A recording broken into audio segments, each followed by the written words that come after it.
Assalamualaikum warahmatullahi wabarakatuh. Bismillahirrahmanirrahim. Alhamdulillahilladzi khalaqas samawati wal ard wa ma bainahuma fi sittati ayyam. Thumma istawa 'alal 'arsy. Asyhadu an la ilaha illallah wa asyhadu anna Muhammadan 'abduhu wa rasuluh. Wa nusalli wa nusallim 'ala Rasulillah wa 'ala alihi wa ashabihi ajma'in. Alhamdulillah. Terima kasih kepada Ustaz pengacara majlis yang berbahagia, yang berhormat Datuk Zahari bin Abdul Khalil Adun Durian Tunggal, kepada semua pengurusi dan ahli-ahli jawatan kuasa masjid, pemimpin-pemimpin masyarakat, tuan-tuan tukang kampung, muslimin dan muslimat, mudah-mudahan dirahmati, diberkati oleh Allah Subhanahu wa taala.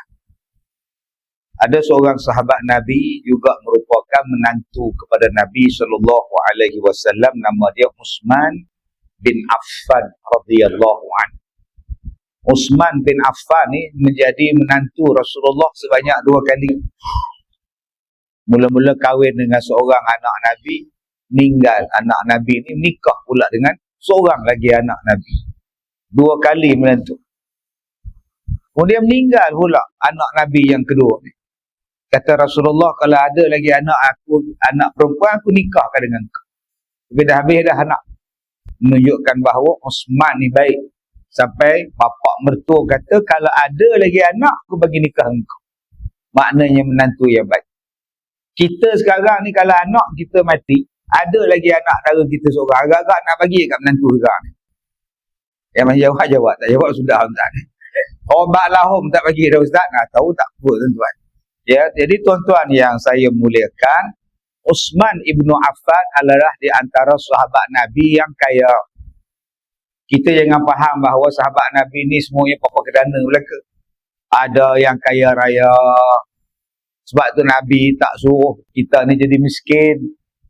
Kalaulah disuruh kita jadi miskin, Abu Bakar tu pun kaya. Sebab tu bila dia kaya, dia belanjakan seluruh hartanya pada jalan Allah. Kalau dia tak ada duit, dia miskin. Kalau seluruh hartanya mungkin 1 dinar gemak.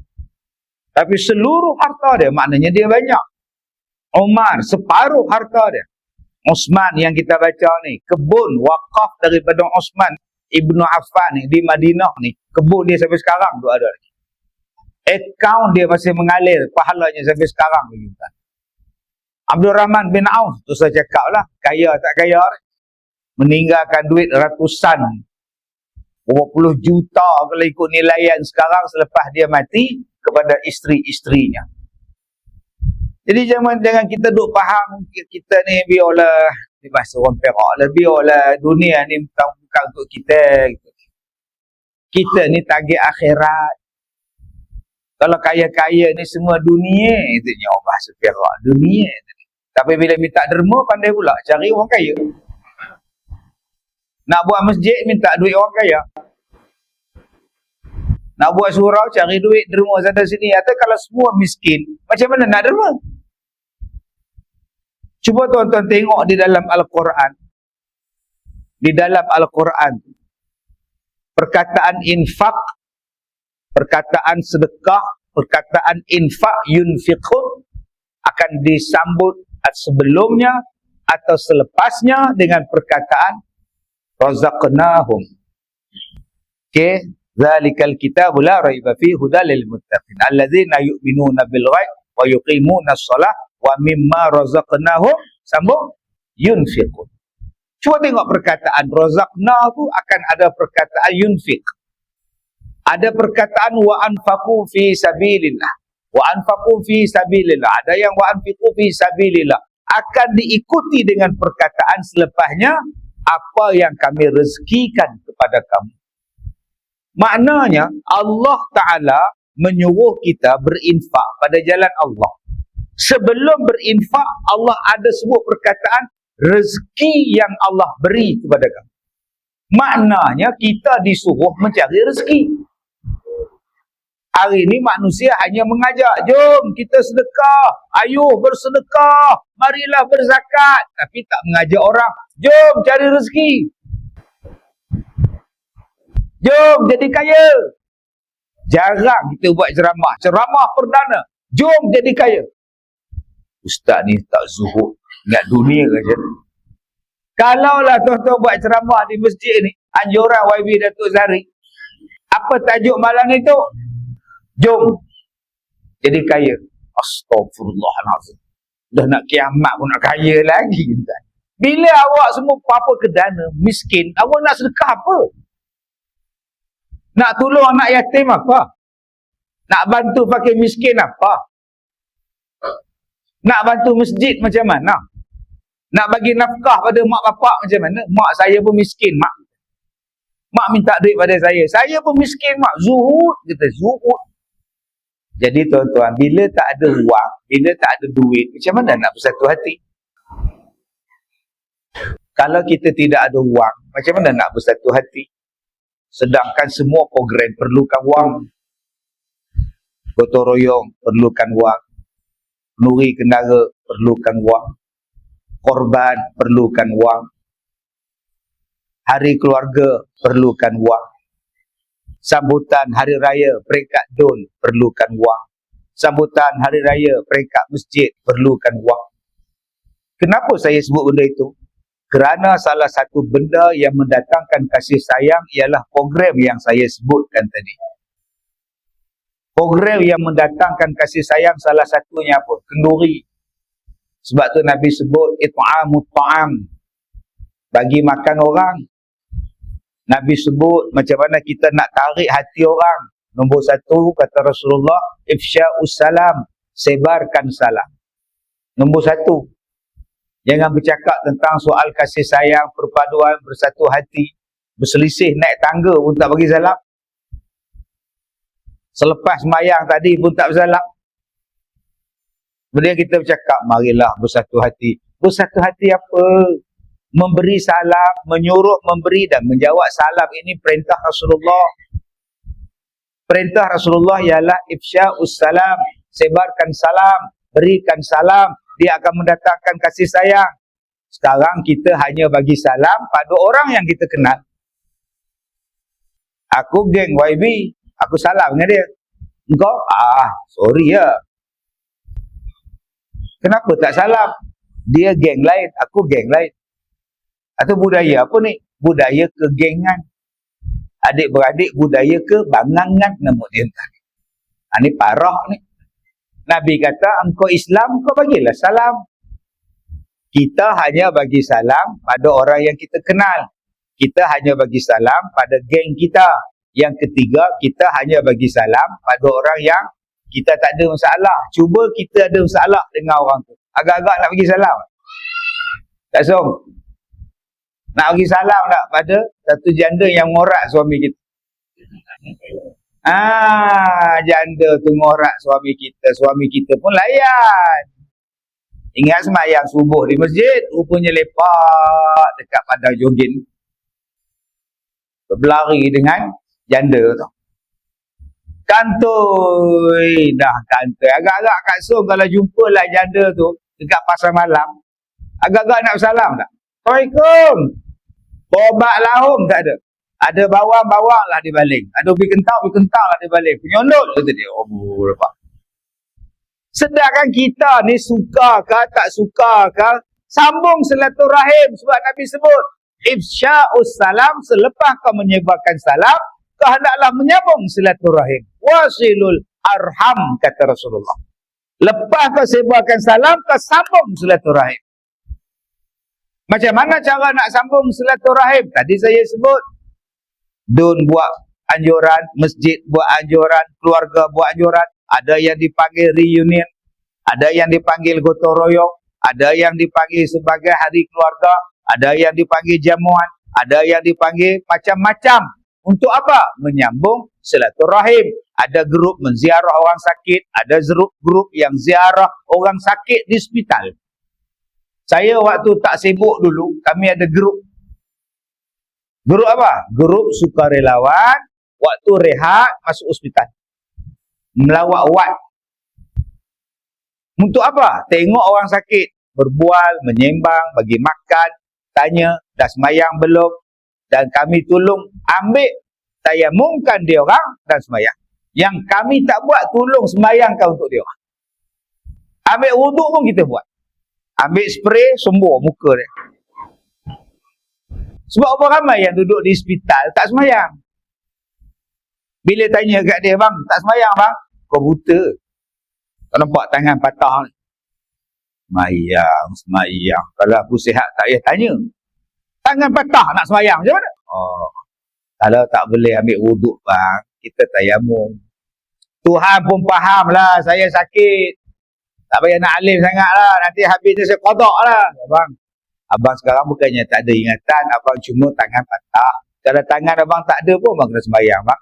Yang tak payah semayang, ingatan hilang bang. Nah, Tuhan pun faham kita dia. Dia ingat Tuhan tu pak saudara dia kot. Tapi orang macam ni kita tak boleh marah dia. Kita suka relawan. Bang, macam ni cara tayamum. Rupanya dia tak reti tayamum. Rupanya dia tak pandai. Nak belajar segan, nak tanya malu. Akhirnya tak sembayang lah. Bila kita datang macam ni, bang, oh senang. Sebab ada yang masuk intravenous drip. Dia masuk drip dekat tangan dia, plaster. Kemudian masuk air. Dia tak kata dia tak pandai nak semayang macam mana. Nak buka drip, nanti doktor marah. Nak cabut jarum kan doktor marah pula. Jangan kata doktor, nurse pun garang. Dia. Macam mana saya nak semayang ni ustaz? Ada pula plaster pula, wuduk tak sampai. Dengan sebab tu tak erti semayang. Jadi saya ni tuan-tuan, bawa anak murid saya, 5-6 orang, ke ziarah kau buat ini, pergi melawat. Bila kita pergi melawat, dia mendatangkan kasih sayang. Nama dia apa? Silaturahim. Ini nama dia sukarelawan. Lepas silaturahim, Nabi kata apa? Wa it'am ta'am, bagi makan pada orang. Bagi salam, belum ada modal. Assalamualaikum, belum ada modal. Paling senang. Assalamualaikum, tidak ada modal. Tapi bila mari silaturahim, dia perlukan modal. Kena bawa makanan, bawa ubat, bawa debu tayamum. Semua ni modal. Dia perlukan wang. Kalau kita tak ada wang, macam mana nak buat program? Ada yang kita hantar lampin. Lampin hantar. Ada orang telefon kita, ustaz, tolong ustaz, saya dah kehabisan wang, nak beli lampin untuk bapak saya. Bapak dia pula tak Islam, dia pula masuk Islam. Tolong ustaz. Tak apa, nanti kami hantar. Berapa banyak? 1 lori, 1 van, kami hantar. Kesian tuan-tuan. Yang pak dia tak Islam, duduk di rumah dia, dia bela bapak dia yang tak Islam, dia tu Islam. Tapi saya kata baguslah, walaupun tak Islam, awak bela juga. Kami akan bantulah setakat mana boleh. Semua ni memerlukan wang. Tuan-tuan kena tanya YB lah, dia tahulah benar. Tak ada wang, bankrupt tuan-tuan. Lari malam. Selepas itu, Nabi kata, lepas awak bersilaturahim, apa awak kena buat? It'amut ta'am, bagi makan pada orang. Ada makan tak malam ni ustaz? Ada. Allahu Akbar, ini potong queue ni. Salam tak bagi, silaturahim tak buat, terus makan. Wah, hebat tuan-tuan. Inilah dia kehebatan kita, bagi makan. Dan bila kita tengok orang datang ramai-ramai, jangan kutuk. Tak ada makan, tak datang. Ada makan, ada muka dia. Jangan cakap macam itu. Setengah tempat dia suka perli orang yang datang. Ada nasi biryani sampai, tak ada obat lahum tak sampai. Dengar pada orang tu kecil hati tu. Kita bagi makan ini Nabi suruh. Tak ambil, kejar dia. Ambil nasi, kejar pergi dia. Jangan, orang tu tak ambil nasi ke? Biar. Boleh kita dapat lebih. Tu tak kena tu. Cari sampai dapat. Ada setengah tempat dia nak bagi selesai masalah, dia jamuan pada budak-budak tu. Waktu tengah ceramah tu, budak-budak bagi makan dulu. Senyap sunyi budak-budak. Ini tidak. Budak-budak kedian budak-budak. Bagi orang tua dah budak-budak ni. Sudah. Patutnya budak tu nombor 1. Beratur dekat ruang lampu tu belakang tu. Balik lintang tu. Bagi dia orang makan. Nak apa cakap? Saya di mana ke saya ceramah di Kelantan. Habis-habis saya keluar pada kereta tu. pakcik yang meniaga aiskrim. Waalaikumsalam. Waalaikumsalam. Ustaz ceramah sini ya? Ya, ya. Minat Ustaz. Datang budak-budak pula. Zim-zim ala Kazim. Dia tak panggil Ustaz Kazim. Zim-zim ala Kazim. Oi, zim-zim, zim-zim. Zim-zim pun zim-zim lah. Kau panggil semua kawan-kawan kau beratur. Hari ni Ustaz Kazim nak bayar zakat. Beratur. Hari ni saya belanja aiskrim. Okey, oi, kawan-kawan. Beratur entah. Saya kata pula, cukup kat duit aku ni entah. Pandai pula budak-budak tu cakap. Ustaz, tak nak yang kon tau, nak yang mangkuk. Mangkuk 5 skop. Bila 5 skop, bapak tak cukup, kena pergi ke kereta ni ambil duit ni. Jangan kita sedekah tu tuan-tuan, kasih sayang terjadi. Sebab tu Nabi suruh bagi makan, dia mendatangkan kasih sayang. Nombor 4 kata Nabi, ni, bangun malam-malam, wasallu bil lail wan nasu niyamun. Bangun malam-malam, orang lain sedang tidur, kau solat. Solat malam, ya Allah, ya Allah, ya Allah, ya Allah, ya Allah. Doa. Doa pada orang yang sakit, doa pada orang yang uzur, doa pada orang yang putus silaturahim, doa pada orang yang tak cakap, doa pada orang yang tak pernah datang ke masjid. Ya Allah, gerakkanlah hati mereka ke masjid, ya Allah. Ya Allah, damaikanlah mereka, ya Allah. Lembutkanlah hati kedua-duanya, ya Allah. Malam-malam doa. Inilah yang dikatakan sebagai orang Islam.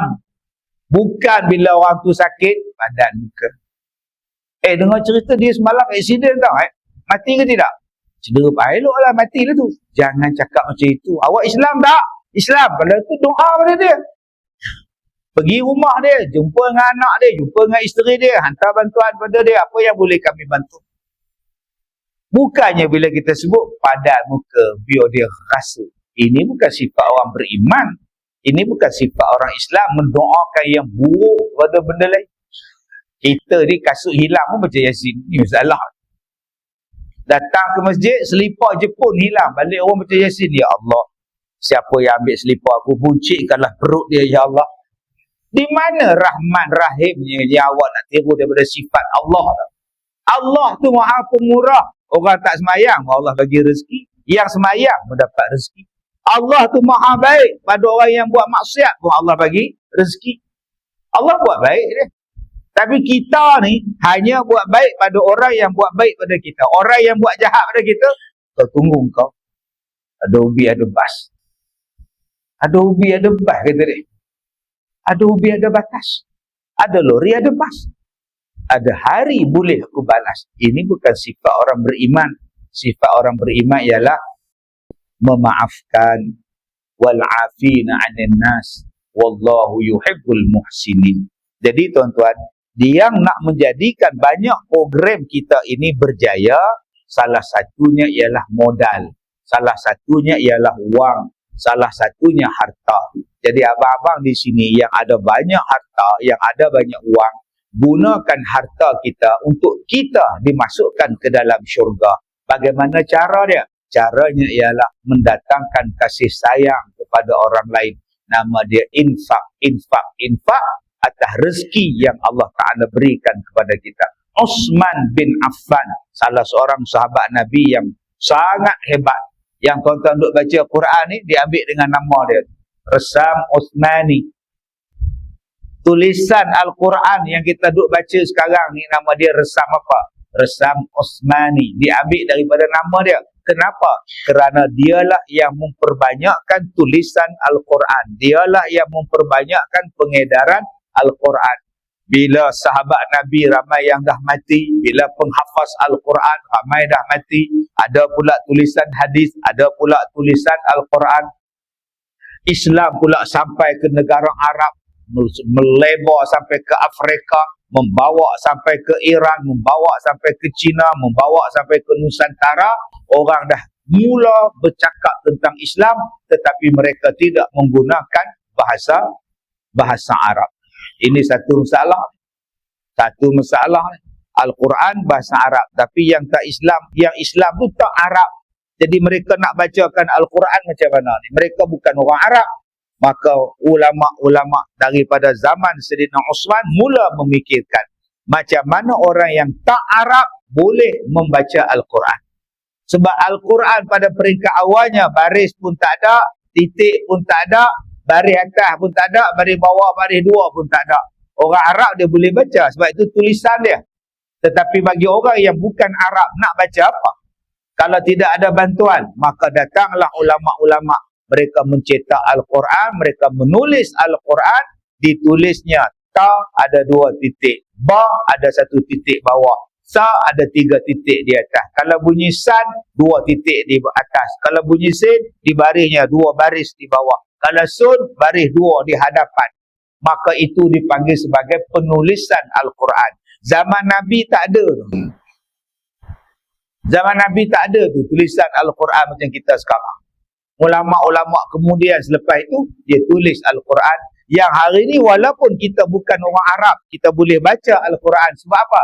Dibantu dengan tulisan, dengan baris, dengan tulisan, dengan baris. Sampai orang Melayu punya pandai baca Quran, sedapnya baca, tiap-tiap kali buat musabaqah menang.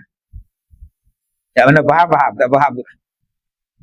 Tiap-tiap tahun buat musabaqah, tak juara, nak rik juara.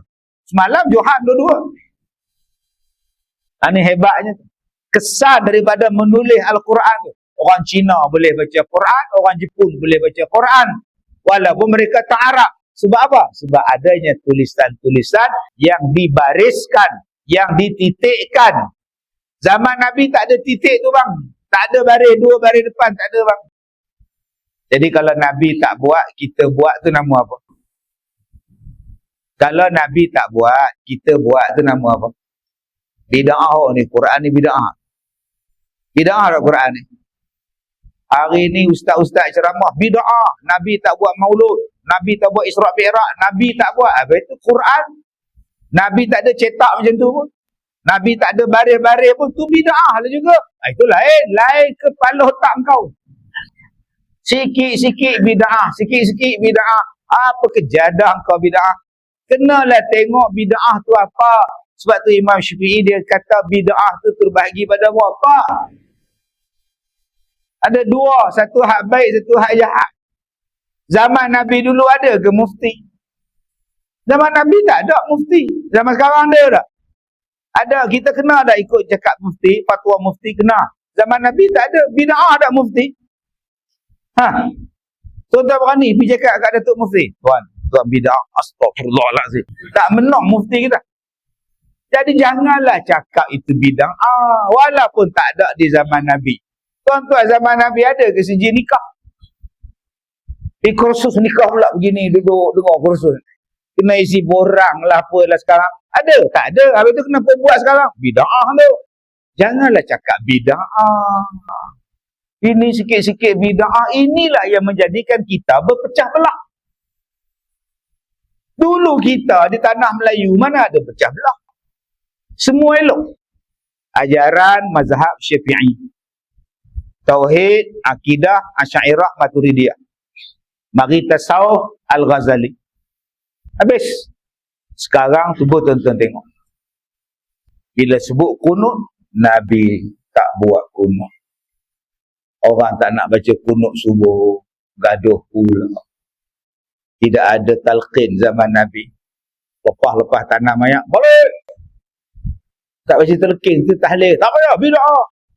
Yang kau tanam tu orang bukan batang pisang. Akhirnya di kubur bergaduh, di masjid bergaduh. Di mana yang tempat yang kita tak bergaduh sekarang ni? Hanya kerana persoalan bida'ah sahaja. Sedangkan kalau kita lihat tuan-tuan, kapet yang tuan-tuan pakai ni, zaman Nabi ada ke kapet macam ni sembahyang? Tak ada ni garis-garis macam ni, siap kapet warna merah. Bida'ah ni tuan-tuan. Buka lah. Tinggal pasir. Tak ada lah. Ni ekor ni lagi tak ada. Mikrofon ni, mana Nabi cakap guna mikrofon? Campak, bida'ah. Semua bida'ah belaka. Sampaikan sadaqallahul azim tu pun bida'ah. Kan kita bila habis baca Quran, sadaqallahul. Nabi tidak pernah sebut sadaqallah. Astaghfirullahalazim. Nah, siapa yang dia kata bila ada orang mati kita hadiahkan Al-Fatihah. Apa ni Al-Fatihah? Al-Fatihah apa? Marilah kita bacakan surah Al-Fatihah, kita hadiahkan pada dia. Apa ni Al-Fatihah? Nabi tak buat. Allah, engkau tak baca Quran ke? Faqra'u ma tayassara minal Quran. Bacalah kamu satu benda yang dalam Quran yang menyenangkan kamu. Surah yang paling senang apa? Al-Fatihah. Marilah kita hadiahkan Al-Fatihah pada almarhum. Sekian Nabi tak nak baca Al-Fatihah. Fatihah je. Okey, kita ubahlah. Marilah kita hadiahkan surah Al-Baqarah pada almarhum. Al-Baqarah. Agak-agak bila nak habis entah? Subuh pun tak habis ni. Gagau 3 juzuk nak habis ni. Maka yang paling senang dibaca Al-Fatihah. Baca sajalah.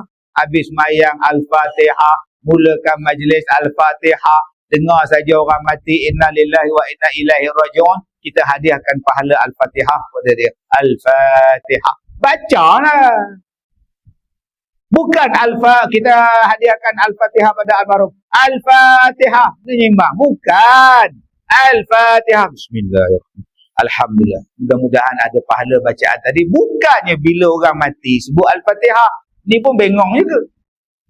Dia kata ada ke mati sebut Al-Fatihah. Dia suruh baca Al-Fatihah hadiahkan pada si mati. Bukan dia kata Al-Fatihah. Bukan maksud je itu. Puak ni bengong payah kan.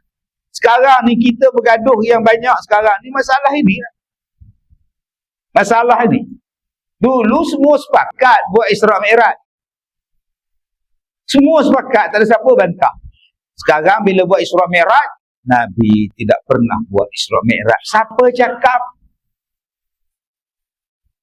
Yalah, mana ada Nabi buat Isra' Mi'raj? Apa pula yang Isra' Mi'raj tu Nabi? Siapa yang pergi ke langit? Nabi tak? Atau siapa kata Nabi tak Isra' Mi'raj? Yang kami sambut ialah sambutan Isra' Mi'raj. Memperingati dia. Sebab disuruh memperingati. Allah Ta'ala kata, apa nikmat yang kita dapat sebut. Tuan-tuan pun hafal ayat tu. Wa amma bi ni'mati rabbika fahad. Alhamdulillah. Boleh sambung juga ni. Ayat tu susah tu. Wa amma bi ni'mati rabb. Allah. Ayat tu, ayat atas tu tak boleh sambung. Maka ataupun nikmat yang kamu dapat, maka hendaklah kamu sebut. Semayang tu nikmat tak? Nikmat. Bila perintah semayang Isra' Mi'raj, maka ingatkanlah peristiwa Isra' Mi'raj. Nabi Muhammad diutuskan pada manusia itu nikmat tak? Nikmat. Maka sebutlah nikmat. Ingatlah pada dia. Bila dia lahir, tarikh dia, ingatlah dia. Al-Quran yang kita baca ni nikmat tak? Nikmat. Maka ingatlah dia. Bila nuzul Quran bulan Ramadan, engkau ingatlah dia. Allah suruh kita ingat. Dengan sebab Nabi pindah daripada Mekah ke Madinah, tertegaklah Islam di Madinah. Jadilah sebuah contoh yang sangat hebat. Nikmat. Sebutlah bila awal Muharram. Ingat. Jadi apa salahnya? Janganlah kita hari ini bila Islam, kita dah elok, duduk elok, kita datang membawa perpecahan menggunakan agama. Akhirnya orang jadi keliru. Akhirnya saling mengata di antara satu sama lain. Apa malam Jumaat kau baca Yasin? Mana ada Nabi baca Yasin malam Jumaat? Kata Nabi buat apa? Main TikTok. Engkau tak baca Yasin malam Jumaat, kau balik rumah kau tengok wrestling, kau tengok John Cena. Lagi Nabi tak buat. Kau lepak kedai mamak tengok bola pula. MU lawan Chelsea. Kalah pula MU. I say man. Lagi Nabi tak buat.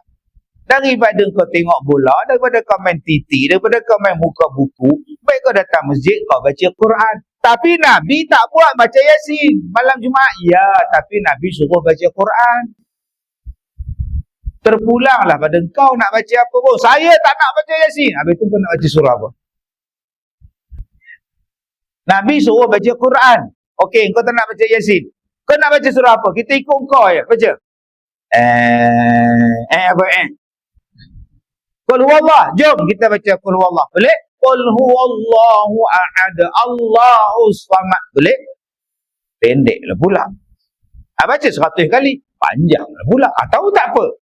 Maka surah yang paling senang kita baca sebab Allah pesan tadi. Faqra'u ma tayassara minal Quran. bacalah surah yang paling mudah pada awak. Surah apa yang paling mudah pada kita? Surah yang Yasin. Al-Fatihah lepas maghrib pendek pula Ustaz. Yasin lah, elok-elok habis je bang Isyak.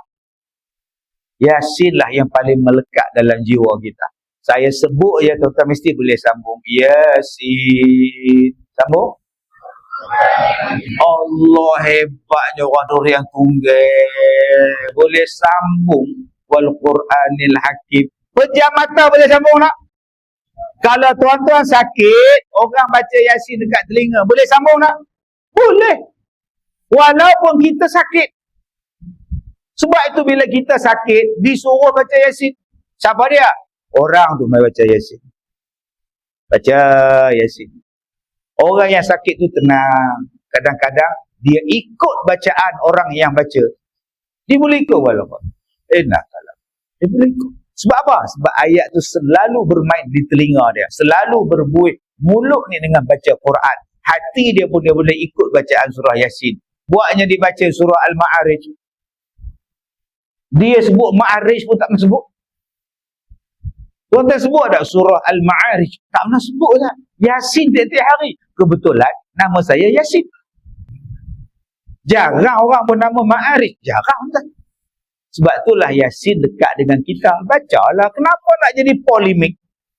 Kenapa nak jadi bergaduh dengan hanya baca Yasin? Masya Allah. Baik. Kata Uthman ibnu Affan. Baru nak masuk tajuk tuan. Yang tadi mukaddimah. Duk cerita tentang orang kaya lah, harta lah, Uthman lah, Quran lah, apalah. Baru nak masuk. Elok dah masuk waktu dah. Sudah tuan. Baik, kata Uthman ibnu Affan, kata dia apa? Abba'ul asya asyaratan. Ada 10 benda yang sia-sia. Yang tak ada faedah, yang rugi, yang sia-sia ni kata Uthman ada 10. Yang sia-sia ada 10. Kalau dia hurai satu 10 minit. 10 kali 10 100 minit 100 minit 12 habis. Sudah entah. Aku nak balik ni kata dia. Okay. Itu tandanya suruh panggil lagi. Datuk Zahri lah. InsyaAllah amalan Datuk lah. Tak Datuk lah. Baik, jadi tuan-tuan, ada 10 kata Uthman yang menjadikan benda kita itu adalah sia-sia. Apa dia? Alimun la yus'alu anhu. Nombor 1. Yang paling sia-sia ialah orang yang alim yang tidak dapat dijadikan tempat rujukan. Orang yang alim yang tidak dapat dijadikan tempat bertanya. Rugi orang tak? Rugi. Benda yang sia-sia, ilmu ada tapi tak ada manfaat. Ilmu ada tapi tak mengajar. Ilmu ada tapi tak boleh tanya dia. Ilmu ada tapi tak boleh diambil manfaat daripada ilmu yang dia dapat, yang dia belajar. Maka orang ini adalah orang yang sia-sia dan kita pun sia-sia. Sebab tu ada kawan saya ni duduk di Mesir, belajar di Mesir 10 tahun. Balik tu alim tapi tak mau ceramah, tak mau mengajar, tak mau tulis kitab. Dia buat apa? Cok kelapa sawit.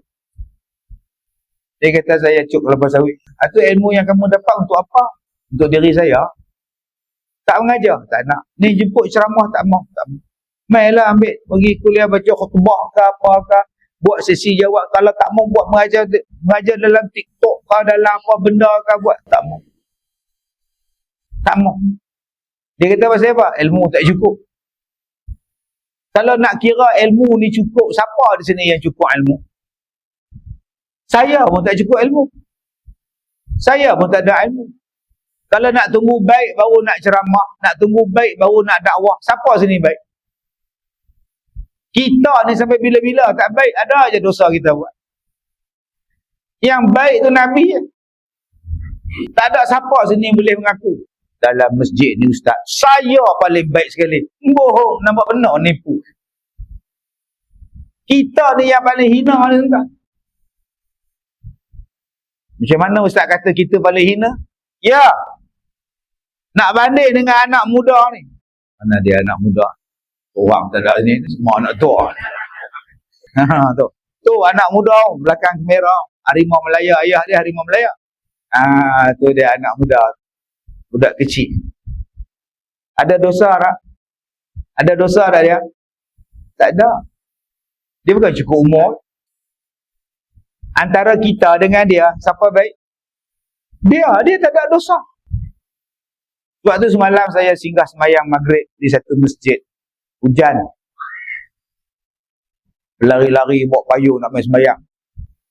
Berlari tu pula dengan satu orang. Saya tengok dalam barisan belakang budak-budak tu duk main. Dalam barisan belakang tu budak-budak duk main.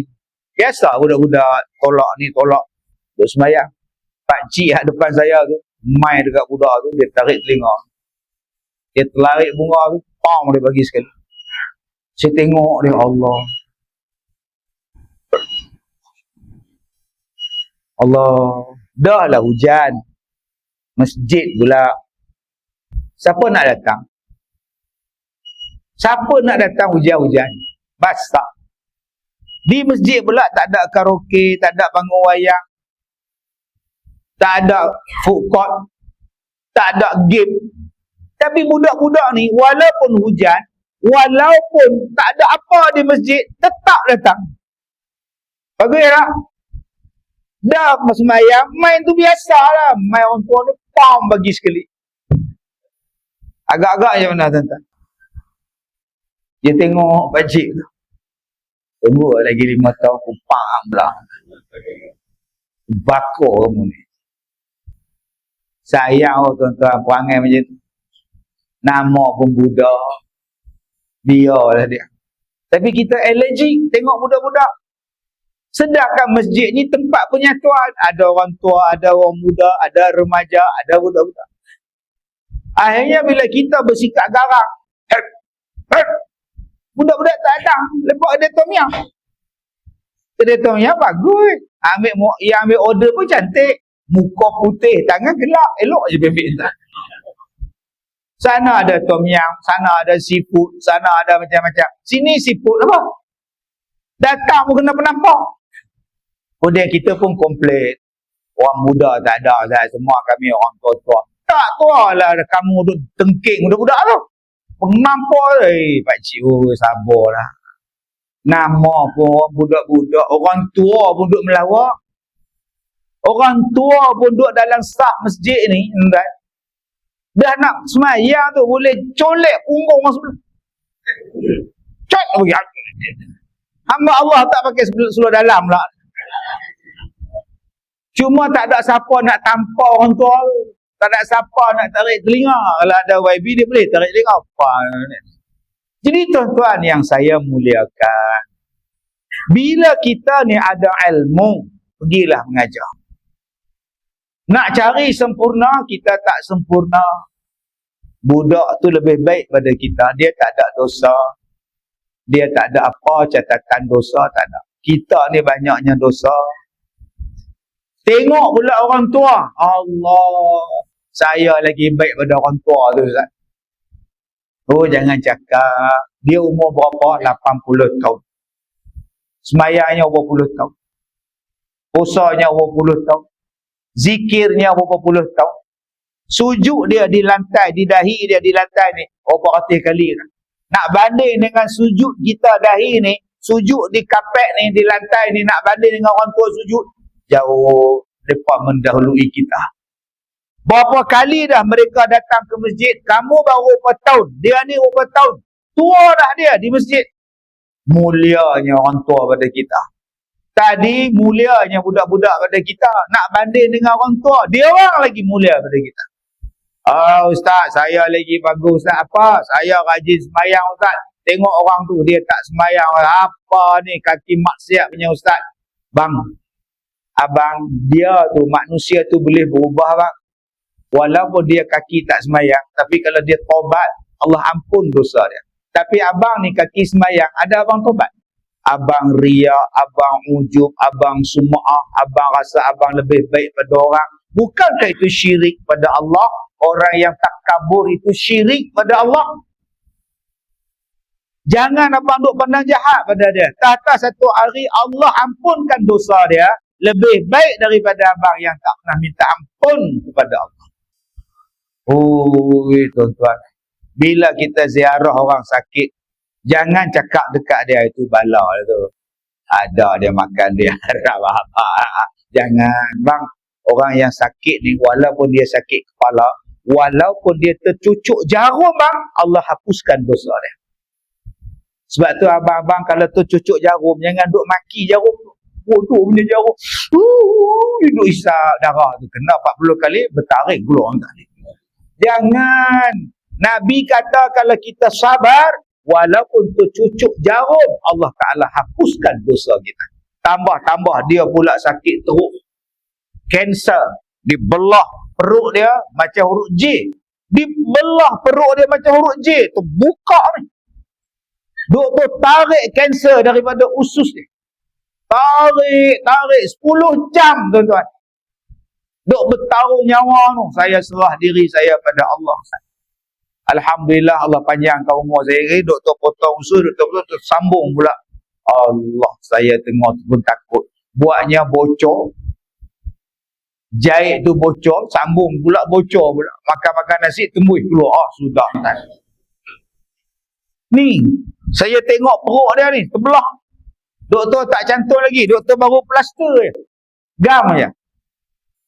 Hari ni, hari Ahad baru nak pergi buat lagi. Berapa hari perut tengah-tengah lah tu? Seminggu tak? Sudah. Sebab tu tuan-tuan, dia, Allah Ta'ala uji dia sakit, Allah hapuskan dosa dia. Kita yang tak pernah sakit ni je. Tapi jangan cari penyakit. Habis-habis main syak, duduk tengah jalan. Ji, kenapa Ji? Tunggu lori.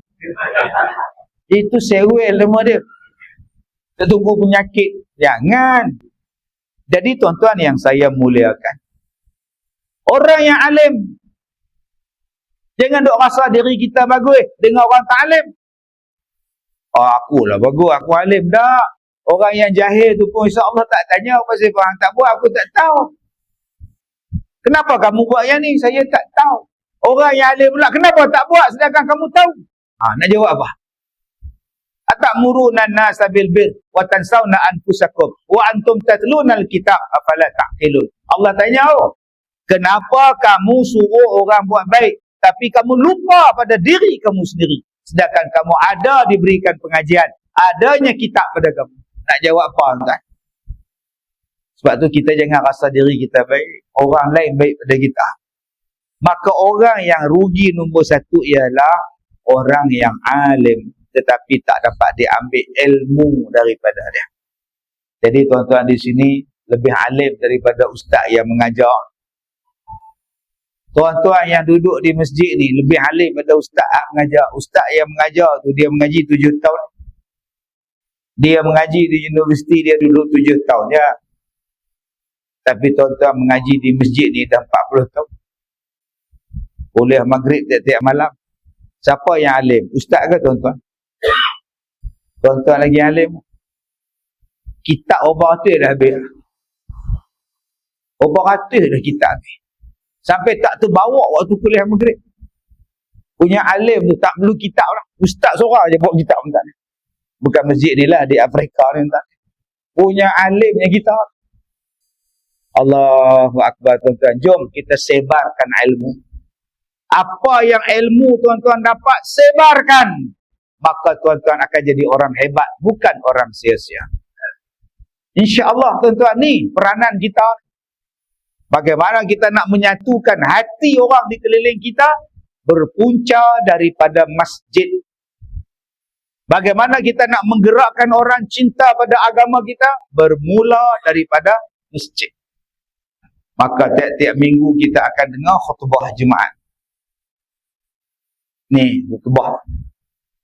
Sebab tu saya suka khutbah Jumaat ni. Janganlah ambil peringkat antara bangsa sangat. Janganlah duk hurai peringkat kebangsaan je. Ceritalah pula peringkat kampung. Cerita apa yang berlaku dalam kampung. Jangan duk cerita je. Hari ini adalah hari jururawat sedunia. sempena dengan hari jururawat, khutbah akan membincangkan tentang jururawat. Padahal yang datang tu seorang pun bukan jururawat. Oh, perempuan bukan sembahyang Jumaat. Boleh faham maksud saya? Macam mana nak jadi hati bersatu? Untuk makluman tuan-tuan, di kampung kita pada 2 hari lepas, ada 2 buah rumah dipecah masuk. Kejadian berlaku jam 3 pagi, selang 10 minit di antara setiap rumah. Rumah yang terlibat ialah rumah Haji Miskam dan Haji Abdullah. Menurut laporan, mereka kehilangan barang-barang bernilai kira-kira RM3,000. Semua nganga. Kalau tuan-tuan cerita bab tu, tak ada siapa tidur. Lepas angguk geleng. Tu yang datang tu angguk, geleng, nampak tak? Yang tuan-tuan cerita bab lain tu yang banyak angguk. Pasal tak kena pada diri dia. Jadi memang menyeru pada tuan-tuan, tolong awasi harta benda tuan-tuan. Kunci rumah dan tolonglah lihat keadaan jiran sekeliling. Sebab ada kes yang berlaku di tempat lain. Ada jirannya dah mati 4 tahun, tetapi jirannya tak tahu jiran dia mati. Oh, sudah parah ni. 4 tahun mati, jiran tak tahu.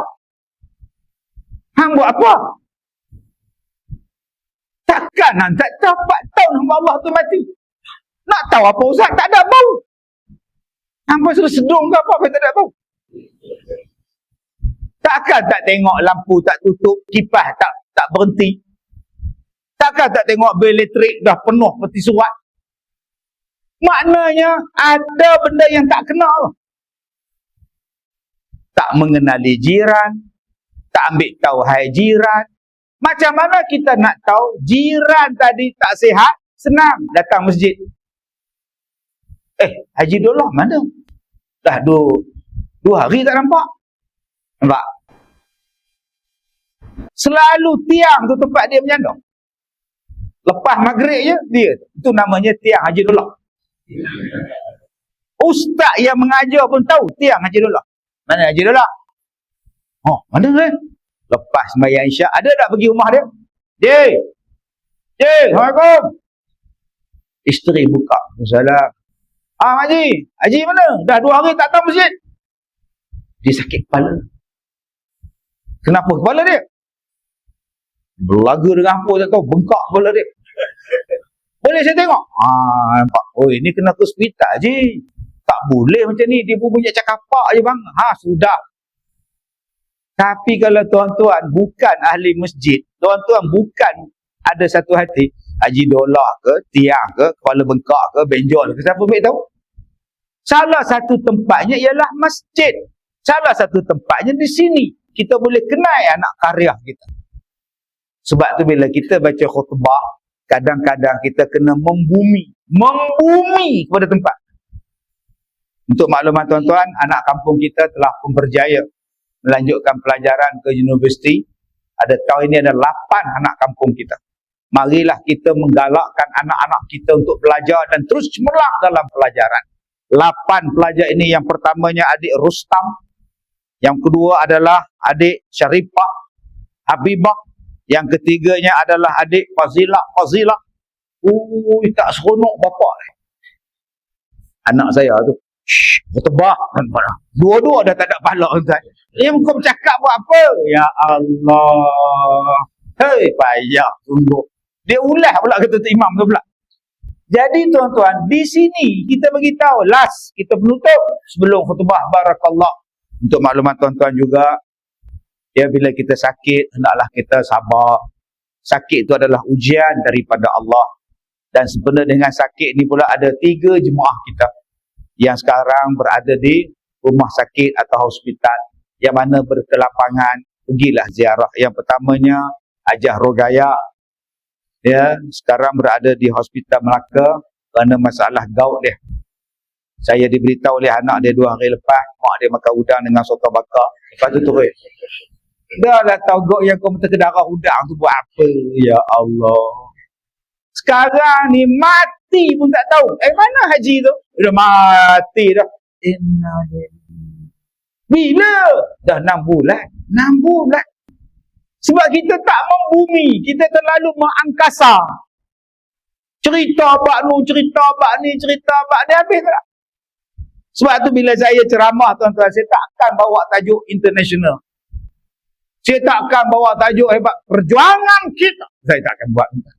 Marilah kita sama. Tak ada, tuan-tuan. Saya cerita bak tuan-tuan aja. Cara masuk tandas, cara jadi imam, cara jadi tak ada. Saya tak akan bawa tajuk yang tuan-tuan jadi pening. Kalau menurut kepada Zahabi dalam kitab dia mengatakan bahawa perkara itu adalah bid'ah. Tetapi pendapat Zahabi dibantah oleh Arabi. Arabi mengatakan bahawa tidak bid'ah. Tetapi pendapat Arabi dibantah mana satu ni? Yang ni dibantah, yang ni dibantah, keluar-keluar dibantah ke depan tu. Aku mula-mula aku dah faham dah ustaz tu mengajar. Lalat kalau aku pening tu yang aku keluar.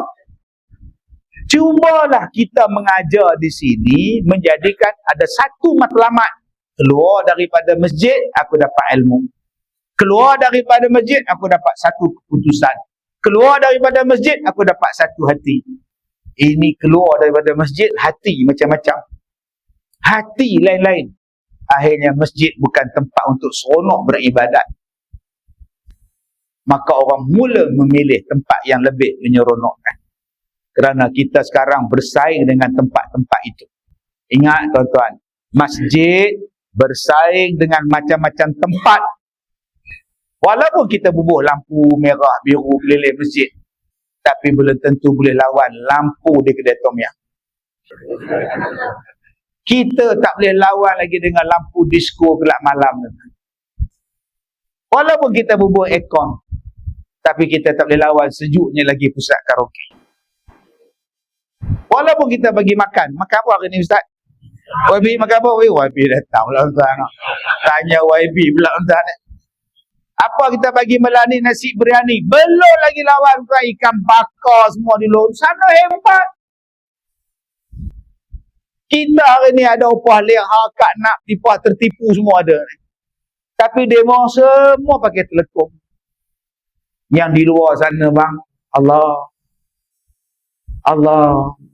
Tak tengok membazir. Gini tengoknya tuan ni.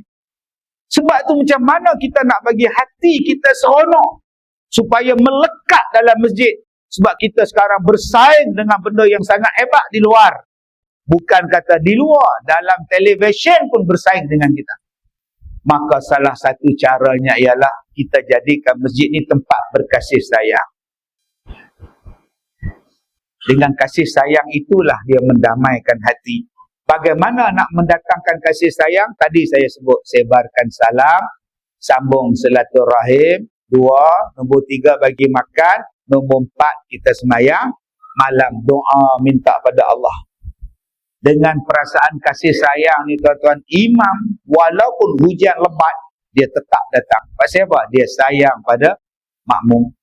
Makmum sayang pada imam walaupun hujan lebat, tetap dia datang. Bang, kan semayang kalau hujan tak datang masjid, kesian tu imam.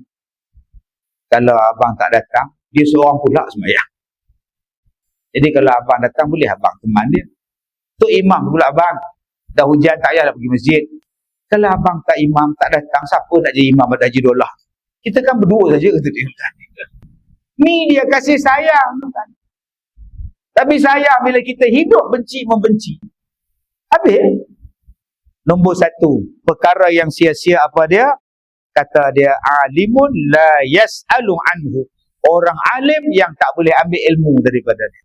Yang tak boleh tanya daripada dia. Yang keduanya, wa ilmun la ya'malu bihi. Perkara sia-sia yang nombor 2 ialah orang yang ada ilmu tetapi tidak beramal dengan ilmu yang dia ada. Kita syukur pada Allah Ta'ala tuan-tuan, kita ni duduk di Malaysia. Ilmu kita tinggi. Sekolah rendah belajar agama, sekolah tadika belajar agama.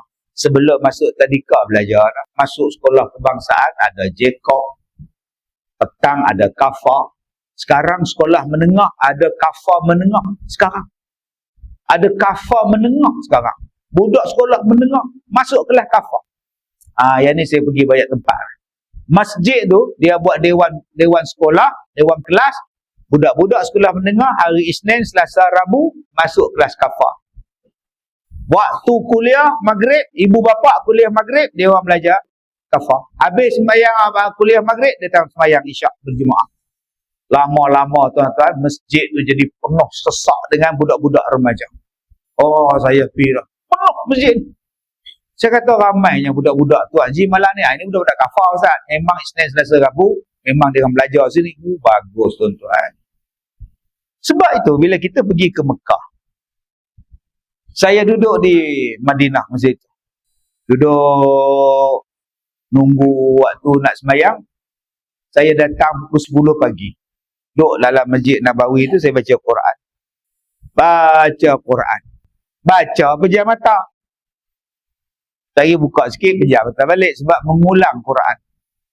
Quran depan saya, tapi saya baca tu saya goyang sekejap mata. Bila saya buka mata saya, ada orang Turki depan. Saya pun tanya dia. Dia suruh saya baca. Dia nak dengar. Dia cakap bahasa dia, saya tak faham. Saya pun sambung, mengulang lagi. Baca. Bila nak selak muka sebelah, buka mata. Jadi 4 orang pula dah. Sudah. 4 orang tadi tahu. Suruh baca lagi. Saya pun baca lagi. Buka lagi ramai pula. Dia panggil geng dia main. Lepas saya duduk baca, saya tutup. Sadaqallahul-azim lain macam ni saya kata ni. Dia suruh baca, dia marah saya pula. Ada hak mula-mula tu, dia ambil beg dia, duit bagi kat saya. Baca. Kawan-kawan dia pun, duit lah poket saya. Bagus ni. Baca pun dapat duit, orang lagi kuat. Allah, kesian ni tuan-tuan. Setengahnya tak boleh baca Quran. Setengah tak boleh. Sebab tu saya pergi negara mereka banyak kali duk ceramah kat mereka. Sihat tuan-tuan, ada hak tak arti langsung. Tapi kita ni duk di Melaka ni tuan-tuan, alhamdulillah, duk di Malaysia ni alhamdulillah. Ada kelas Quran, ada kelas agama. Kalau kita malas mengaji, kita tak tahu tuan-tuan. Sekarang tuan-tuan dah ada ilmu, amalkanlah. Boleh tak baca Quran? Boleh. Sebelum tidur baca Quran. Ni sebelum tidur duk shopping ni masalah. Sebelum tidur shopping, shopping. Abang cantik tak tudung ni bang? Kalau saya pakai tudung ni baju biru, abang pun pakai baju biru cantik bang, sedondon bang. Pukul 2 pagi berniaga kita. Beg kuning, beg hijau, beg kuning, beg hijau. Kedai dah tutup, supermarket dah tutup, pasar raya dah tutup, tapi pasar raya ni tak tutup-tutup. 24 jam kita bisnes sekarang. Tuan-tuan nak apa sekarang? Tunggu sekejap, aku nak baca Quran. Al-Mulk, Waqi'ah, Sadaqallahul Azim. Dah. Habis Al-Mulk, habis Waqi'ah, habis. Jangan sebut je. Al-Mulk, Al-Waqi'ah, Sadaqallah. Kepala otak kau. Apa? Berdoa pun malas. Doa tu ibadah. Sebelum tidur, baca Waqi'ah, doa. Ya Allah, lembutkanlah hati anak-anak aku, Ya Allah. Ya Allah, lembutkanlah hati anak menantu, cucu-cucu aku, Ya Allah. Doa untuk dia. Tetaplah mereka itu dengan solat, Ya Allah. Jadikanlah suami pada anak-anak aku, Ya Allah, yang mentakkan solat pada keluarganya. Amin, Ya Rabbal Alamin. Doa. Sebelum tidur. Ada yang malas doa. Ya Allah. Macam selalulah. Amin. Astaghfirullahalazim. Macam selalu. Kita ni ada ilmu. Bila kita selalu buat, lama-lama kita jadi pandai. Kita ada ilmu, selalu kita praktis, lama-lama kita jadi cepat. Jadilah imam. Kan dah ada imam di masjid. Apa saya nak jadi imam pula Ustaz? Jadilah imam pada anak isteri di rumah. Sekali-sekala. Baru cekap. Mula-mula memanglah gabra. Zuhur sembahyang. Hari Ahad cuti. Sembahyang di rumah, anak-anak balik outing. Allahu Akbar. Jadilah imam. Pertama kali bapak jadi imam zuhur. Anak-anak seronok, mak seronok. 4 anak dia sembahyang, mak di belakang. Seronok bapak jadi imam. Ya Allah, pilihan yang tepat. Masuk rakaat pertama, Bismillahirrahmanirrahim. Anak-anak semua angkat kepala, tengok masing-masing. Apa yang zuhur baca kuat? Isteri kata apa? Belum tepat juga kata. Habis mayang, suami baca doa. Abang, kenapa baca kuat zuhur? Zuhur kan baca perlahan. Hari Jumaat lepas abang sembahyang di masjid, eloknya imam baca kuat. Itu Jumaat bang. Oh tak boleh bang. Zuhur kena baca perlahan, Asar kena baca perlahan, nama dia sir. Agak-agak besok hari Isnin dia jadi imam. Salah lagi tak? Tak salah dah, sebab semalam dah kena tegur. Sebab tu tuan-tuan, bila kita buat salah, orang tegur, bagus. Itu satu benda menjadikan kita lebih baik. Ini tidak, bila kena tegur marah. Abang dah jadi imam, kau komplain. Lepas ni asam kau imam. Banyak cakap. Aduh, payah betul lah. Jom tuan-tuan, kita amal sikit-sikit je. Mudah-mudahan ilmu yang kita dapat makin bertambah, makin bertambah, makin bertambah. Kalau kita ada ilmu, tetapi kita tak pernah buat, maka itu dipanggil sebagai sia-sia. Yang ketiganya, wa ra'yun sawabun la yaqbalu. Nombor 3, pendapat benar yang tidak diterima. Benda sia-sia nombor 3 ialah pendapat yang benar tetapi orang tak nak ikut. Nak ikut juga pendapat yang salah. Sayang kan? Sayang kan? Ni dalam masjid kita ni yang datang malam ni, macam-macam buah pemikiran. Macam-macam buah pemikiran. Ada yang betul, ada yang tak betul, ada yang bernas, ada yang kurang bernas. Sebab tu kita kalau nak menjadikan masyarakat kita bersatu hati, kita dengar apa cakap orang. Jangan kita dengar kita je. Benda tentu yang kita punya betul.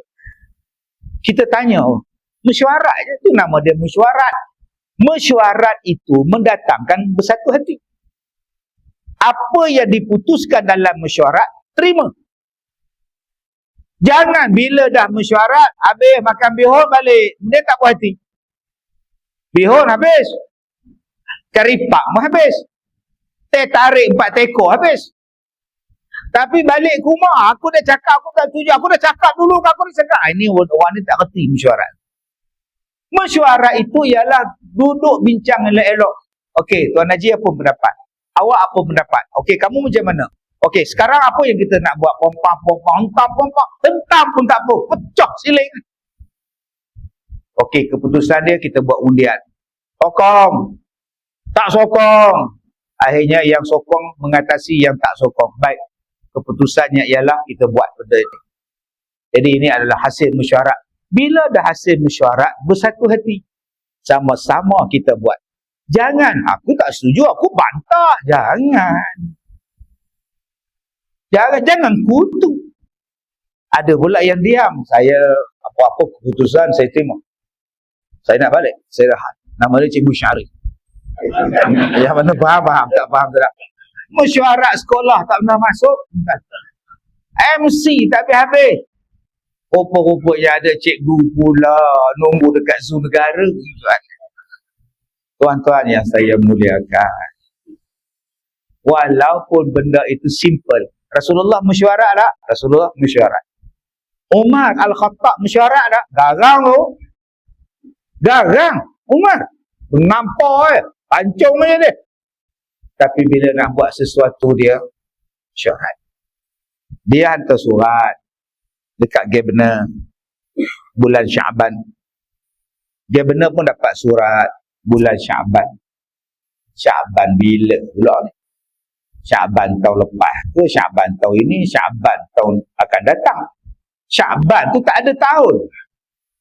Tak ada 1446, 1445, tak ada. Menang Governor tu. Bawa balik surat jumpa Umar. Umar, bila Syaban ni? Tahun bila? Kau tak bagi tahu tahun. Umar pun tengok, ya tak ya juga. Macam mana kita nak buat tahun supaya orang ingat? Orang dulu-dulu apa yang berlaku pada tahun itu, nama dia. Gajah serang Kaabah, tahun gajah. Abdul Muttalib mati, tahun Abdul Muttalib mati. Tahun banjir, tahun banjir. Dia tak ada nombor. Sekarang kata Umar, kita buat nombor supaya kita tahu kiraan. Nabi tak buat nombor, Umar buat. Adakah itu bid'ah? Ni sekarang ni 1446 ni bid'ah, Nabi tak buat. Umar yang buat. Umar panggil sahabat. Baik, sekarang saya dah melihat satu persoalan tentang kerja. Kalau tak ada tahun, payah kita nak uruskan kerja kita. Jadi saya mencadangkan supaya kita buat kiraan tahun. Jadi saya panggil tuan-tuan ni nak bertanya pendapat, bilakah permulaan tahun 1? Sekarang atau bila? Jadi saya buka cadangan. Omar, ya. Saya mencadangkan tarikh Rasulullah mendapat wahyu itu tahun 1. Ya, ada lagi cadangan. Omar, ya. Saya mencadangkan tarikh Nabi lahir itu tahun 1. Ada lagi cadangan. Umar, ya. Saya mencadangkan tarikh Nabi wafat itu tahun 1. Ada lagi. Umar, ya. Saya mencadangkan kalau boleh tarikh Nabi pindah dari Mekah ke Madinah itu tahun 1. Ada lagi? Tak ada. Baik, kita tengok cadangan yang pertama. Bilakah Nabi Muhammad dapat wahyu? Tahun bila?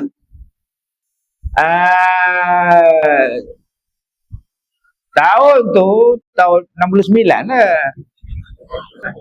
Sebelumnya itu tahun 68. Yalah 68 lah kan. Selepasnya itu tahun 70. Belum sampai 71. Asal bila benarnya? Yang mana tengok cerita hantu Kak Limak mesti ingat benda tu. Tu yang dia gelak kuat tu. Jadi tahun 69 tu, sebelumnya tahun 68 dia dah gelak lah. Yang basah tengok ustaz ni gila ke apa? Pom-pom dia tak tengok hantu Kak Limak ni tak. Jadi kamu tahu yang tepat Nabi lahir bila? Kalau nak banding saya dengan Nabi ni umur saya macam Nabi 2 tahun. Tahun bila? Kamu tak ingat kan? Berapa? Yang ni. Jadi keputusan tak sepakat tarikh lahir ni. Tarikh Nabi dapat wahyu tu tak sepakat. Tarikh Nabi lahir pun bila? Nak saya dengan Nabi tu kira berapa tahun? Berapa yang betul-betul ingat? Yang ni kata tahun ini, yang ni kata ni tak ingat. Kalau kita ambil tarikh Nabi wafat, itu kan kita sedih Nabi mati. Takkan kita nak letak tahun 1, hari Nabi mati tahun 1. Jadi yang kita tengok pula yang keempat, tarikh Nabi hijrah. Bila Nabi hijrah dari Mekah ke Madinah? 16 tahun dah. Lagi 16 tahun dah. 16 tahun dah. 16 tahun dah. 16 tahun dah. 16 tahun dah. 16 tahun dah. Tak ada siapa yang sebelumnya itu tahun 68 rasa je tak ada. Semua sepakat 16 tahun sebab mereka sama-sama hijrah dengan Rasul, mereka sama-sama pergi dengan Nabi di Madinah. Semua ingat kata Sayyidina Umar, 1 hari bulan 1 hijrah dikira sebagai tahun pertama kita, tahun kiraan mengikut Nabi hijrah. Itulah asalnya tahun hijrah yang kita duk kira sekarang. Hasil daripada musyawarah. Cuba tuan-tuan tengok hasil daripada musyawarah, kesan dia apa? Sampai sekarang kita sambut.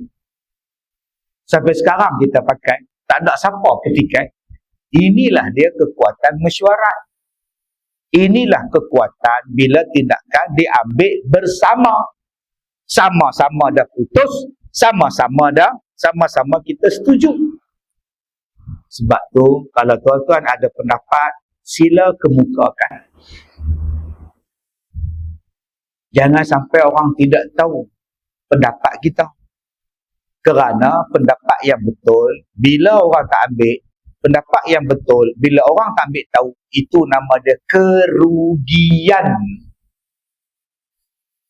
Dulu yang berlaku di Singapura dilanda todak. Todak serang. Sodak serang. Apa dibuatnya? Disuruhnya orang jadi benteng. Orang laki-laki jadi benteng. Pakak benteng semua. Datang todak, mati semua orang. Mai satu budak kecil kata, apa yang dibuahnya orang? Mati orang macam mana? Ambillah pokok pisang, ditanam. Bila todak pun tak ada kerjanya, langgar orang pun saya buat apa? Duduk di laut dah lah. Tak todak pun pergi berserap, pergi pantai pokok pisang. Akhirnya tak adalah orang mati, yang mati todak. Nampak? Bagus budak ni. Kepala otak dia bagus. Mari yang dengki pula, ya ini besok kepala otak bagus dengan aku sakit tepi pula. Ini tak boleh ni. Ni yang dengki. Ni masalah kita dalam penyakit kita. Bila kita nak jadi kuat? Bila pendapat yang betul dinafikan, duduklah, bincanglah, dengarlah untuk kebaikan kita. Banyak kali saya cakap, persoalan yang macam-macam yang kita kena bincangkan, yang melibatkan orang agama Islam, melibatkan orang kita, kepentingan kita. Sekarang ni setiap benda dan makanan, minuman ni ada logo halal, bagus. Halal punya logo ni tuan-tuan, bisnes yang paling besar, menguntungkan. Sebab pasaran untuk orang Islam, tak kira di mana pun, pasaran dia adalah luar biasa besarnya. Siapa yang dapat logo halal ni, kira untung. Tapi kadang-kadang kita menakutkan. Ada logo halal tapi expired. Ada logo halal tapi tak pernah halal. Ada yang halal, Allah menakutkan. Takut kita hari ni tuan-tuan, makanan yang kita makan tak tahu bersih ke tidak. Halal memang halal tapi tak bersih. Bayangkan ada yang basuh kuali dengan air longkang. Patut berseri-seri je roti canai tu. Dia datang daripada mana negara tak tahu tuan-tuan. Dia bawa budaya negara dia datang dari kita. Dia tengok air longkang tu deras. Oh, gi kalau tak basuh. Sebab saya tengok dalam video tentang negara dia orang. Air tengah jalan tu dia orang basuh pinggan. Belum masuk lagi yang basuh periuk, masak kari tu guna penyapu. Ada lagi yang ludah dalam nasi. Petua dia ambil cedok-cedok tu. Belum masuk lagi yang papedong, main pijak dengan kaki. Patut masin berlemak papedong. Lemak betul ya. Apa tak lemaknya? Kaki tu cekam pula tu. Allah. Tuan-tuan, apa nak jadi kita ni? Sebab tu saya dulu cadangkan logo halal ni penting. Ambillah. Yang pertama untuk bisnes. Orang Melayu kita kalau dapat logo halal bagus. Sebab di luar negara logo halal hak Malaysia punya JAKIM tu diiktiraf. Kita kalau ada logo halal JAKIM tu kira apa hati. Saya pergi ceramah di satu tempat di negara luar. Bila isteri saya, kebetulan saya bawa isteri anak-anak pergi, anak hak kecil demam, saya jaga. Bila jaga dia lapar. Ayah nak makan. Oh, nak makan pula. Gagal dompet, isteri ambil duit semua. Tak ada duit bawa. Adalah 2-3 duit yang dah ditukar, saya pun dukung dia. Jalan pergi kedai. Pergi cari logo halal. Pergi masuk kedai dia, tanya dia. Saya tanya dia, halal food. I'm Muslim, I want halal food. Do you have a halal food here? Oh, halal. Dia tak tahu apa saya cakap. Halal food. Logo halal, halal food.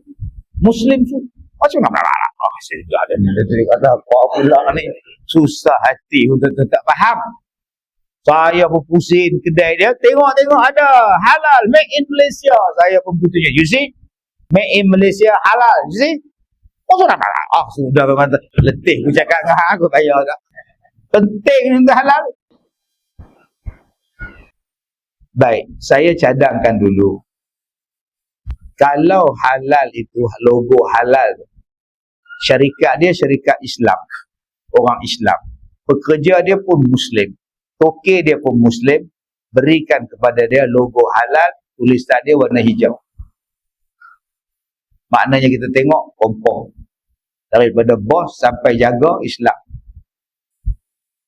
Kalau bos dia tak Islam, pekerja saja Islam, kita buh logo halal kuning. Oh, warna kuning maknanya bos tak Islam, tapi pekerja dia Islam. Kalau pekerja dia tak Islam, dengan bos pun tak Islam, logo halal dapat. Oh, warna merah. Oh, warna merah. Kita tahu. Niat buat mi ni, tokek dia pun tak Islam, pekerja pun tak Islam. Warna dia logo halal, merah. Ini pendapat. Oh, payahlah nak cetak warna lain lah, apa payahlah. Terpulang kan? Ha? Pendapat yang betul, kalau ditolak, merugikan, sia-sia. Sekarang berapa banyak? Lambang-lambang masjid, behon cap surau. Kita tengok ni surau takkan, tak alai. Habis. Boh pula. Behon, cap Kazim. Kazim pula, takkan untuk lebih menipu. Habis kan? Ni jadi parah ni. Sebab tu, kita kena dengar banyak pendapat orang. Bila kita dengar pendapat orang, insya-Allah dia akan jadi baik. Mesyuarat bulan Ramadan. Kita nak mesyuarat bulan Ramadan. Pengurusi panggil mesyuarat AJK anak-anak karya. Kita akan mesyuarat pada malam ni membincangkan Ihya Ramadan. Yang pertama sekali tarawih. Ada cadangan daripada tuan-tuan tentang solat tarawih. Tuan pengurusi, saya mencadangkan kalau boleh tahun ini kita ambil Imam Hafiz untuk jadi imam tarawih. Ada cadangan. Bukan tak boleh Imam Hafiz tuan. Berapa pula kita nak bayar allowance dekat dia. Habis tu kalau imam kita qul huwallah inna a'tayna qul huwallah. Dia tak tahu macam tu. Kecil hati pula tu imam. Besok letak jawatan terus. Nah, jangan cakap macam itu. Inna a'tayna pun sah juga. Qul huwallah pun bagus juga. Apa masalahnya? Kita kadang-kadang menafikan, mengutuk, mengkritik, melekehkan dia. Tak payahlah.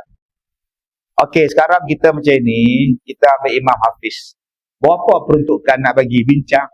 Bagi je RM50. Astaghfirullahalazim.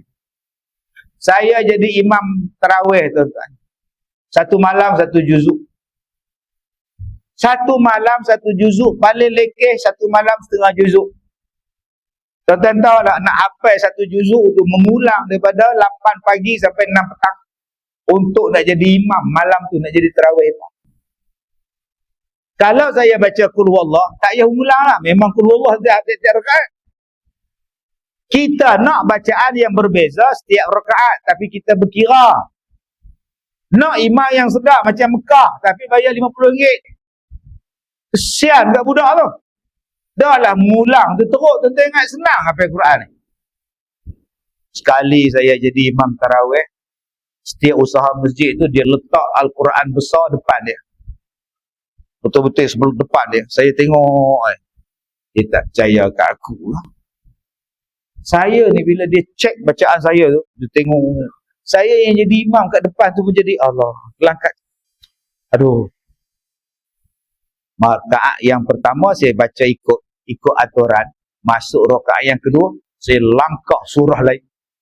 Dia duk cari mana padat muka kau. Tak percaya ke orang lantak kau kan. Tuan-tuan yang saya muliakan, bincang. Jangan buat keputusan je. Macam mana pendapat imam? Saya ikut ya. Kalau suruh saya jadi imam, saya jadi imam tarawih. Kalau saya makmum pun boleh saya rehat.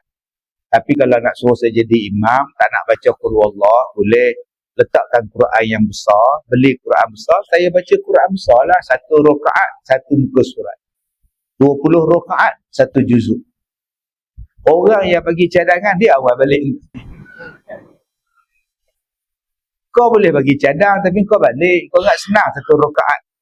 Satu rakaat, satu muka surat. Lama. Kau pula ada gaul. Bincang. Imam tu pun boleh. Boleh ke ustaz baca Quran? Jadi imam letak Quran besar atas meja baca. Boleh, harus. Cuma kalau kita letak Quran, ada pula kipas angin macam ini, pesan saya, beli penyepit yang besar. Bila sembahyang tu, penyepit besar lekat supaya tak selak. Sebab kadang-kadang dia tak ada kipas angin tiup, buka muka surat belakang pula. Oh, sudah. Ni parah ni, begini yang ada dia. Lapik besar-besar dengan penyepit tu, insya-Allah. Buh bata pun tak apa. Supaya tak selak. Tapi letak benda atas Quran tak boleh lah. Penyepit tu boleh. Bincang. Jadi keputusan dia, kita pakai imam tempatan. Terpulanglah kepada imam nak baca surah apa pun, terpulang. Nak baca Quran buka besar pun, kami ikut saja. Nak habiskan satu malam setengah juzuk pun boleh imam. Terpulang kepada imam. Okey. Dan siapa gilirannya? Setakat ni imam kita lah. Imam Zul, Imam Din, Imam Mahdi, Imam Din, Imam Yusuf. Imam Mahdi mula tuan. Baik, yang kedua perbincangan kita pada malam ni jumlah rakaat. Tuan, ya 20 rakaat lah. Apa yang nak berkira sangat? Saya tak sebut berkira, saya tanya nak buat berapa. 20 lah, apa saya tanya lagi? Kita mesyuarat, tanya. Ada yang cadang lain. Kita buat 8 sudahlah. 8, Nabi pun buat 8. Nabi pun tuan. Jawab tu pula, memanglah Nabi buat 8, tapi satu rakaat 3 juzuk dia baca. Kau kira 8 dia, kau tak baca surah dia panjang pula. Jom kita ikut Nabi buat 8, tapi sekali satu surah Al-Baqarah satu rakaat. Ikut betul-betul yang Nabi buat. Kita buat 8, Allah sudahlah. Jawab kat dia, kau ni apalah, Nabi tu kalau kau nak ikut Nabi, ikut betul-betul. Jangan cuma ikut 8, tapi tak ikut lamanya Nabi sembahyang. 8 pun boleh, 20 pun boleh. Marah dah pengurusi tu. Janganlah kau kata kami yang buat 20 ni tak ikut Nabi. Jangan cakap macam itu. Kau kata kami buat 20 tak ikut Nabi sebab kami ni orang Melayu, penampur kecil. Yang 20 rakaat pun buat di Mekah, kenapa kau tak cakap kat tu Arab? Anta bid'ah, kullu bid'atin dhalalah. Support tu Arab, bisu balik ke Malaysia ni kau ni. Jangan macam tu. Okey, 8 pun saya terima, 20 pun saya terima. Saya setuju. Ada lagi cadangan? Kita ni tuan pengurusi tiap-tiap tahun buat tarawih. So, cadangan tahun ni tak payah. Menong pengurusi tu. Habis syak kita balik. Lagipun kita kena tidur awal, besok kita nak sahur. Itulah cadangan saya. Bagus cadangan Pak Mat Tempek. Ya, cadangan lain kita buat 4 rakaat, kemudian kita buat tazkirah. Kemudian kita buat 4 rakaat, kita sambung lagi. Itu cadangan saya lah. Maknanya 4 rakaat, tengah-tengah kita sambung dengan tazkirah, kemudian kita sambung lagi 4 rakaat. Itulah cadangan saya lah. Ada lagi cadangan? Cadangan saya pada, kalau boleh lah tarawih kali ni kita buat ceramah lah. Kalau nuzul Quran ke apa ke, tak ada lah ni. Okey. Baik, jadi kita bincang balik. 20 rakaat adalah yang kita buat tahun ini. 20 rakaat. Ini arahan, ini permintaan, ini nasihat pada Tuan Mufti kita. Melaka 20 rakaat kita ikut arahan Mufti. Supaya sepakat kita. Tetapi kalaulah pada malam itu ada kebetulan ceramah agama, sempena nuzul Quran, kita buat 8 untuk memberi peluang dengar ceramah pula. Betul lah yang 8 tadi, kalau kita ada rancangan ataupun program lain. Tadi Pak Mat Tempeh kata tak payah semayang Jumaat, semayang tarawih. Betul kalau banjir. Masjid tak nampak, tenggelam dek banjir. Tak payah semayang tarawih lah, selamatkan harta dulu. Tunggu banjir Pak Mat Tempeh ya. Duduk dia. Kalaulah kita berpakat semua tuan-tuan, bersatu hati. Sebab itu tujuan apa kita bermesyuarat? Tujuannya ialah untuk mendengar nasihat, mendengar kata-kata yang betul, Daripada situ kita ambil keputusan. Jadi abang-abang, mesyuaratlah dengan isteri. Janganlah buat keputusan sendiri. Bincang dengan isteri. Macam mana mak? Pendapat mak. Abang ni nak ke Songkla. Sudah tuan-tuan. Kalau abang menikah lagi seorang, yang ni tak payah mesyuarat abang. Abang nampak itu pintu besar? Sudah tuan-tuan.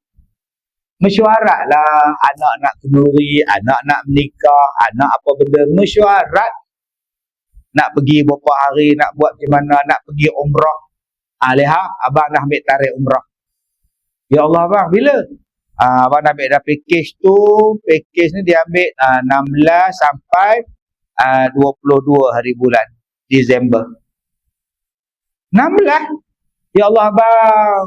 Ya Allah abang. Tu tarikh tu saya uzur tu abang. Abang tak ada tanya saya bang. Tu tarikh uzur, takkan abang tak kira? Mana aku kira? Tu abang dah bayar lah. Buat apa saya pergi umrah kalau saya tak boleh buat umrah? Sembahyang tak boleh. Makanlah pil penahan haid. Makan apa? Abang tak rasa. Tahan-tahan pun dia keluar juga. Bergaduh masalah haid dengan umrah sampai ke kedai begini. Lain kali bincang lah dia. Mana aku tahu, aku ingat kamu dah tak ada haid. Jangan bang, kita ada isteri bang. Lihat, abang nak pergi umrah. Cuba tengok tarikh free-nya bila. Lihat datang sini, dah bersih sini. Bersih 18, kalau abang nak pergi 20, cantik lah. Boleh saya buat ibadat. Kan seronok. Ini tidak ikut kepala otak. Itu yang jadi gaduh. Bincang elok-elok tuan-tuan, supaya kita mengambil pendapat yang benar. Kalaulah pendapat yang benar tidak diterima, itulah sia-sia nama dia. Baik, kita baru belajar 3. Ada lagi 7 lagi. Bila nak sebut 7 ni, lagi 30 tahun. Dulu saya singgah semayang di masjid. Seronok saya parking atas bukit. Semayang, saya rasa seronoknya masjid ni. Bersih tandas, bersih kolah air wuduk, bersih semua bagus. Hari ini saya datang ke masjid tuan-tuan. Dulu saya main semayang, singgah tumpang semayang. Hari ini saya duduk atas meja kuliah. Terima kasih pada Yang Hormat Datuk yang mengundang saya ke sini, dan saya tutup kuliah kita malam ni dengan satu petua. Kalau banyak-banyak petua kan, tuan-tuan tak amat pula. Jadi ambillah 1, 2, 3 petua. Okey. Baik, malam ni saya nak ajar pada tuan-tuan satu petua bagi penyakit batu karang. Okey. Yang pertama, surah Al-Baqarah ayat 74. Summa qasat qulubukum min ba'di dzalika fahiya kal hijarati aw ashaddu qaswa. Baik. Jadi tuan-tuan ambil buah tembikai. Makanan dia apa dia? Buah tembikai. Maka tuan-tuan potonglah buah tembikai itu, tak kira lah tuan-tuan nak cedok ke, tuan-tuan nak potong buat 4 segi, 3 segi kun, terpulang pada tuan-tuan. Maka bila tuan-tuan nak makan buah tembikai tadi, campur dengan air. Air tadi tuan-tuan baca surah Al-Fatihah 7 kali. Baca Al-Fatihah 7 kali itu, surahnya bukan dibaca Al-Fatihah. Al-Fatihah. Bukan baca surah. Selepas habis baca 7 kali, tuan-tuan baca Al-Baqarah ayat 74. Maka tuan-tuan pun makanlah buah tembikai tadi. InsyaAllah keluar melalui air kecil kita, insyaAllah, batunya itu. Itulah amalan saya bila ada masalah batu karang. Jadi cubalah amalkan. Mudah-mudahan tuan-tuan di sini yang ada batu dalam perut, yang ada batu karang di pundi kencing dan sebagainya, keluar. Dan mudah-mudahan hancur dan keluar dengan amalan doa daripada surah Al-Baqarah ayat Al-Quran yang ke-74. Ustaz, buah tembikai itu banyak mana saya nak makan? Janganlah sepotong bang. Makan sebiji itu yang kecil tu, habiskan sebiji muak sampai nak terkencing. Lepas tu pum, kencing keluar. Janganlah besar sangat. Besar itu bila nak habis ni leha, badan nak muntah. Pada-pada lah tengok buat tu. Jangan kecil sangat, jangan besar gedabak sangat. Cukup-cukuplah kita nak makan untuk dia tendang kita punya batu itu di dalam waktu buang air kecil nanti, insya-Allah. InsyaAllah mudah-mudahan ada manfaat. Kita jumpa lagi 30 tahun pada sekarang, insyaAllah. Saya minta maaf jika terkasar bahasa. Kita selawat ke atas Nabi sallallahu alaihi wasallam. Mudah-mudahan Allah memberkati kita. Sallallahu ala Muhammad, sallallahu alaihi wasallam, sallallahu ala Muhammad, sallallahu alaihi wasallam. Ya Nabi salam alaika, ya Rasul salam alaika, ya Habib salam alaika, salawatullah alaika, sallallahu ala Muhammad, sallallahu alaihi wasallam, sallallahu ala Muhammad, sallallahu alaihi wasallam. Terima kasih pada Yang Berhormat Datuk. Terima kasih pada semua. Saya minta maaf jika terkasar bahasa. Wabillahi taufiq wal hidayah. Assalamualaikum warahmatullahi wabarakatuh.